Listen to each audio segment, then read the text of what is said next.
Russell Wilson's unhappiness has not gone unnoticed around the NFL. More than 10 teams have called the Seahawks to inquire about Wilson's availability, NFL Network Insider Ian Rapoport reported Thursday, in the days and weeks following Wilson's public comments about his desire for the Seahawks to improve in multiple areas entering 2021. Thursday's report from The Athletic detailing a rift between Wilson and the Seattle coaching staff only takes this topic further.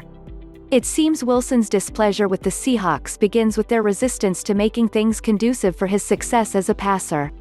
After starting the season hot with Wilson leading the charge, a shift back to coach Pete Carroll's preference to a more conservative approach saw the Seahawks offense downshift, and the season ended with Seattle unable to find a proper cruising speed, falling to the Rams on Super Wildcard Weekend.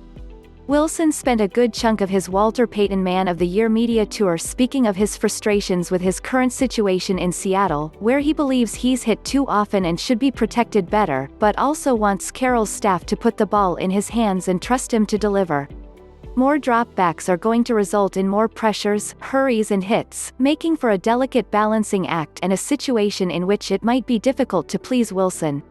It's also a demonstration of a highly paid, influential quarterback exercising some of his power.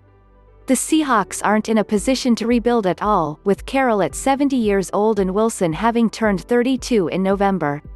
No one involved wants to reset, and with a salary cap tighter than usual and Seattle without first-round picks due to the Jamal Adams trade, another move made to win now, there isn't a ton of room for offseason maneuvering. Add in the reported rift that is creeping toward chasm between Wilson and the Seahawks staff, and you have an intriguing, if not worrisome situation in Seattle, perhaps even sleepless. Wilson has a no-trade clause in his contract, meaning if it came to a point where the two sides needed to part ways, the Seahawks would be limited, if not handcuffed in their ability to strike a deal that works out for both parties. As NFL Network's Steve Wyche astutely noted Thursday during NFL Now, the Seahawks have encountered this type of drama before, and it has almost always resulted in a significant change. Think Richard Sherman to San Francisco, or Earl Thomas' departure after the next season was complete. So we're probably headed nowhere fast, but this flame doesn't appear to be close to simmering quite yet. We might be hearing about Wilson's displeasure for some time to come before reaching a resolution. Again, winning cures all. But Wilson wants to cook his way to victory, and the burner is starting to heat up quite a bit.